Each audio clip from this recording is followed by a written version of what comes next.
अऊज़ु बिल्लाहि मिनश्शैतानिर्रजीम बिस्मिल्लाहिर्रहमानिर्रहीम।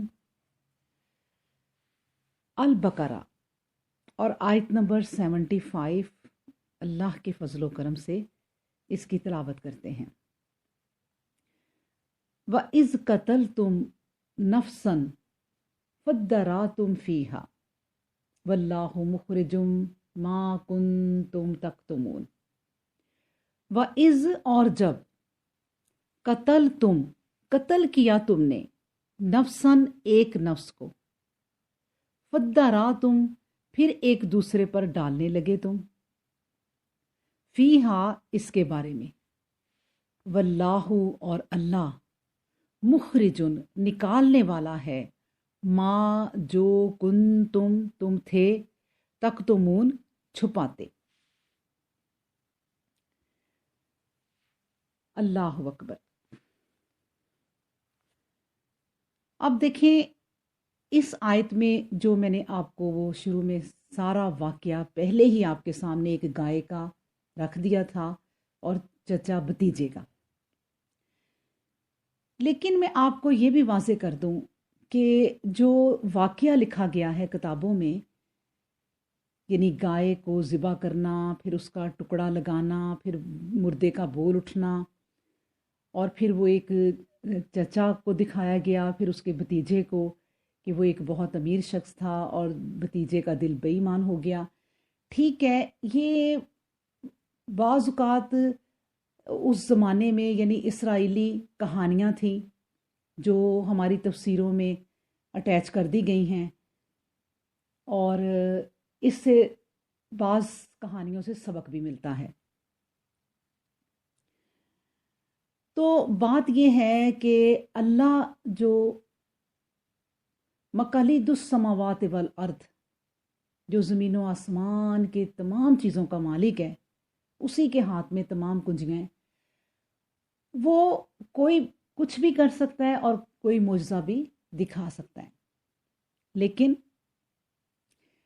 अब मैं इस वाक़या को आपके सामने दो तरह से रख देती हूँ, क्योंकि अल्लाह सुब्हानहू व तआला भी कुरान में कहते हैं अफला यतदब्बरूनल कुरान, कि क्या तुम कुरान पे गौर व फिक्र नहीं करते। हर इंसान को अल्लाह सुब्हानहू व तआला ने जो दिमाग जैसी अरबों खरबों से भी ऊपर नेमत दी है, इसको इस्तेमाल करने का हक हर इंसान का है।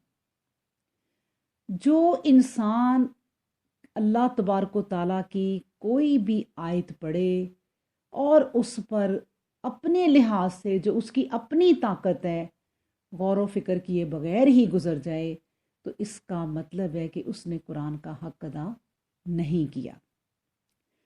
बाकी जो उलमा तफसीर कर गए हैं और उन्होंने बहुत मेहनत की है, और अब मौजूदा ज़माने में भी मेहनत हो रही है और क़यामत तक ये मेहनत होती रहेगी, तो उनको अल्लाह सुब्हानहू व तआला बेशुमार अजर अता फरमाए, क्योंकि उनकी हेल्प के बगैर भी हम कुछ नहीं हैं।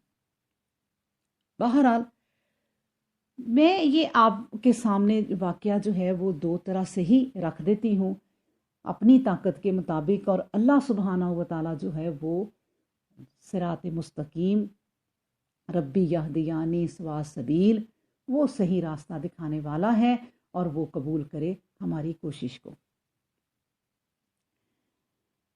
अब देखिए इस वाक़या का पहला वाक़या से जो है हमने पढ़ा, तो मैंने डिटेल से आपके सामने वो वाक़या रख दिया था। बहरहाल अब गाय के ज़िबा करने का वाक़या हमने पढ़ा, वो भी ख़त्म हो चुका, और उसके बाद हमने बहुत से वाक़यात जो हैं वो इस सूरत में अभी पढ़े हैं, जिस तरह फ़िरौन के जुल्म सितम से नजात दिलाने का वाक़या, समंदर से बखैरियत पार गुजरने का वाक़या, मूसा अलैहिस्सलाम के कोहे तूर पर जाने का वाक़या, बनी इसराइल का पानी तलब करने का वाक़या, शहर में दाखिल होने से इनकार करने का वाक़या, बछड़े की परस्तिश का वाक़या, गाय के ज़िबा करने का वाक़या, और इसी तरह मतलब कि एक मकतूल के कत्ल मालूम करने का वाक़या।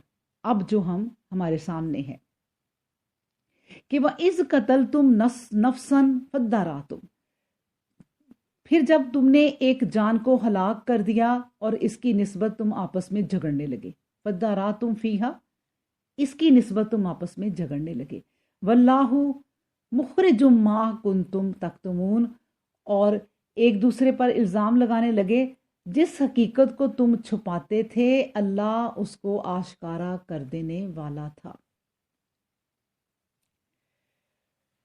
اللہ اکبر۔ اب دیکھیں، بنی اسرائیل میں ایک شخص قتل ہو گیا اور قاتل معلوم نہ تھا۔ مقتول کے اب ورثہ کا مطالبہ تھا کہ قاتل کا پتہ چلے۔ ہر کوئی چاہتا ہے، آج کے زمانے میں بھی جس کسی کا کوئی بیٹا بیٹی باپ قتل ہو جائے، وہ جو ہے FIR درج کراتے ہیں تاکہ ہمارے باپ کا، بیٹے کا یا بیٹی کا قاتل معلوم ہو سکے، اور جب تک قاتل معلوم نہ ہو سکون نہیں ملتا۔ ٹھیک ہے، اب کیا تھا، انہوں نے کہا، موسیٰ علیہ السلام سے انہوں نے کہا کہ اس واقعہ کا پتہ چلنا چاہیے، اور خصوصاً مقتول کے ورثاء نے یہ اپیل کی ہوگی۔ اللہ تعالیٰ نے موسیٰ علیہ السلام کے دل میں یہ بات ڈالی کہ سب لوگ موجود ہیں اور ظاہر ہے قاتل بھی انہی میں ہوگا۔ اگر یہ تدبیر کی جائے تو قاتل ظاہر ہو جائے گا۔ ان کو کہا گیا کہ آپ کے لیے لازم ہے کہ مقتول کے بعض عذاب بعض سے لگائے جائیں۔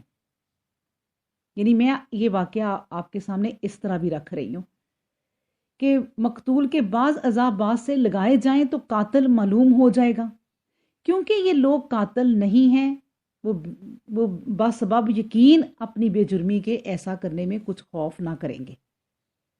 یعنی جو قاتل نہیں ہیں انہیں کسی قسم کا خوف نہیں ہوگا اور انہیں جو حکم دیا جائے گا وہ کریں گے۔ مگر اصل قاتل بے ہی سبب خوف، یعنی اپنے خوف کی وجہ سے، اپنے جرم کے جواز روئے فطرت انسانی کے دل میں، اور بھی بالتخصیص جہالت کے زمانے میں، خاص طور پہ پھر جہالت کے زمانے میں اس قسم کی باتوں سے ہوتا ہے۔ ایسا نہیں کریں گے، اور وہ بالکل ایسا نہیں کریں گے، مطلب یہ کہ وہ ڈر جائیں گے کیونکہ ان کے دل میں چور ہے، وہ کہیں گے کہ ہم ایسا کرنے سے کہیں پکڑے نہ جائیں، اور اس وقت دیکھنے والوں کو معلوم ہو جائے گا، اور اس طرح وہی نشانیاں جو اللہ تعالیٰ نے انسان کی فطرت میں رکھی ہوئی ہیں لوگوں کو دکھا دے گا۔ اس قسم کے واقعات سے اس زمانے میں بھی بہت سے چور معلوم ہو جاتے ہیں۔ اب دیکھیں، آج کے زمانے میں جو ہے انٹیلیجنس اور انویسٹیگیشن کے خفیہ محکموں کے ہاں اس قسم کی 20 مثالیں آج بھی موجود ہیں۔ یہ ایک مکمل علم قرار پایا گیا ہے، یعنی CID کا یہ ایک پورا علم ہے جس کی باقاعدہ تعلیم دی جاتی ہے، اور ایسے ایسے پوشیدہ واقعات روز روشن کی طرح واضح دکھا دیے جاتے ہیں۔ ہوتا یہی ہے کہ وہ بسبب خوف اپنے جرم کے ایسا کام جو دوسرے لوگ بلا خوف بے ہی تقوید اپنی بے جرمی کے کرتے ہیں نہیں کر سکتے۔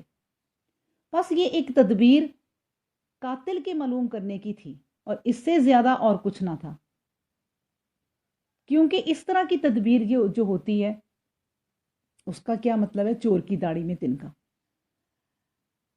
اب اسی طرح جیسے میں آپ کو بتاؤں کہ جو اولو الالباب لوگ ہیں، اولو الابصار لوگ ہیں، جو بصیرت رکھتے ہیں، خبر رکھتے ہیں، عقل رکھتے ہیں، حضرت داؤد علیہ السلام نے جب ایک عورت کا واقعہ ان کے سامنے جب آیا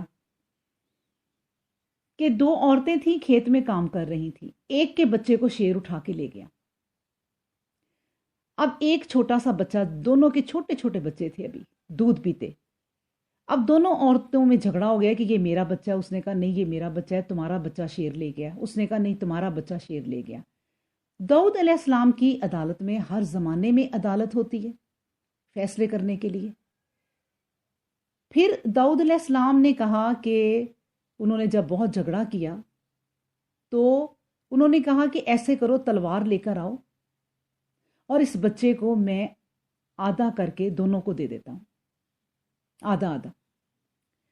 अब जो असल माँ थी वो तड़प उठी, उसने कहा नहीं नहीं आप इसको दे दीजिए, ये इसी का बच्चा है। इस तरह देखें, जो असल माँ थी उसका दिल तड़पा, लेकिन जिसका बच्चा नहीं था उसका दिल नहीं तड़पा। तो इस तरह एक जो है वो स्कीम चला के, इस तरह एक तदबीर चला के जो है वो केस हल हो गया। तो इसी तरह हर दौर में इस तरह की तदबीरें जो है, इस तरह के जो है वो फैसले किए जाते हैं ताकि जो है मुजरिम सामने आ जाए। एक तो ये अकल से सोचने वाली बात भी है। दूसरी मैं बात आपके सामने जो है वो इस तरह भी रख देती हूँ, जो तफसीरें आज तक जो हैं वो कहानियों की सूरत में, बाज़ औक़ात बनी इसराइली कहानियों की सूरत में हमारे सामने शुरू से लिखी गई हैं और हमारे दिल में वो उतर चुकी हैं, उस तरीके से भी मैं आपको ये समझा देती हूँ। यानी कि ये देखें कि जब तुमने एक इज़ कतल तुम नफसन फद्दारातुम फीहा, कि जब कोई किसी ने कत्ल किया तो उसके बारे में इनका जो झगड़ा हुआ। पहले तो मैं आपके सामने एक हदीस भी रख देती हूँ कि नबी करीम सल्लल्लाहु अलैहि वसल्लम ने फरमाया कि अगर कोई शख्स 7 पहाड़ों के अंदर भी छुपकर कोई नेक अमल करेगा, अल्लाह इसकी नेकी को जाहिर कर देगा। इसी तरह अगर कोई 7 पहाड़ों में घुसकर भी कोई बुराई करेगा, अल्लाह ताला इसे भी जाहिर कर देगा। अल्लाह अकबर। यानी जो बुराई करेगा जाहिर फिर हो ही जाएगी, और जो नेकी करेगा वो भी जाहिर हो ही जाएगी। अब इसका बयान जो है, जो अल्लाह तबारक व तआला ने इस वाक़या को जो रखा है, लेकिन कहीं भी आयत में ये बात जो है वो इसमें नहीं है कि जिस्म पर जो है वो बाकायदा एक टुकड़ा लगाया जाए काट कर। ये अपनी अकल से तफसीर है, जो अल्लाह कबूल करे। अच्छा, फिर बाज़ हजरात ने, जो बाज़ ने कहा गया है, मैं वो भी आपके सामने रख देती हूँ कि बाज़ ने ये भी कहा है कि उसका कोई टुकड़ा जो है वो जिस्म पे लगाया गया, जिसकी वजह से जो है वो मुर्दा उठ गया और उसने उठ के अपने कातिल की निशानदेही कर दी। अब बाज़ मुफस्सिरीन कहते हैं कि वो टुकड़ा कौन सा था उसकी कोई उसको मालूम करना कोई ज़रूरी नहीं है, और उसको मालूम कर भी लेंगे तो इसका कोई हमें फ़ायदा भी नहीं है।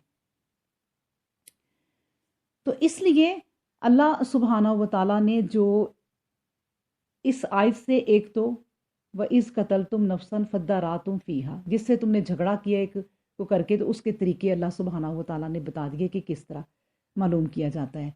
वल्लाहु मुखरिजुम मा कुंतुम तक्तुमून, और अल्लाह वो कुछ जाहिर कर देता है जो तुम छुपाते हो। तो छुपाना क्या है?